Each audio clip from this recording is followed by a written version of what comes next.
Tonight, protesters again took to the streets of Indianapolis, applauding the release of those names, but also saying the job is not done. CBS 4's Brett Cast followed along on their march tonight, and he joins us now live at Monument Circle. And Brett, what do protesters want to see next?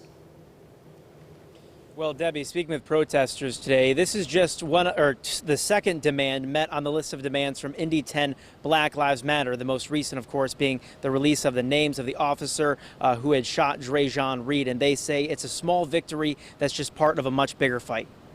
When do we want it? Days of protests, miles of walking, and now one more check mark on a list of demands from Indy 10 Black Lives Matter. This is a very small victory for us. We have a lot more to do.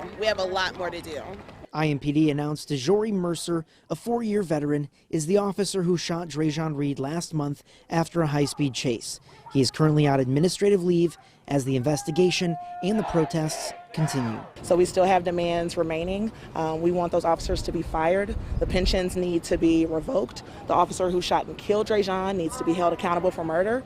And lastly, we want them to tell the truth. Police say Reed and Officer Mercer exchanged shots, but the family and their attorney believe the officer shot Reed in the back after Reed had already fallen to the ground from a stun gun, and they claim Reed did not open fire. Dre'Jon Reed's father spoke to us by phone, also reacting to the names being released. I'm glad they threw that information out there, but at the same time, it took too long.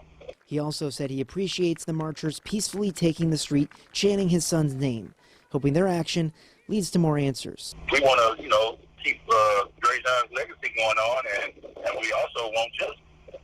Plain and simple. A special prosecutor appointed to the case is requesting IMPD not conduct the investigation, instead requesting state police, another step forward for those marching. We know that when the police are involved and when they're called on to investigate their co-workers, when they're called on to investigate their colleagues, that doesn't translate into justice for us. So someone else needs to handle that part. Continuing their march forward, hoping the answers to their demands follow close behind, and vowing to keep marching until they do. I feel like they're just tired of us, but we're not tired. We're not tired. We don't get tired here. As you see behind me, protests have ended for the night. They wrapped up around 9 p.m. And talking to protesters today, they say they plan to be back out here again tomorrow. Reporting downtown, I'm Brett Cast, CBS 4 News.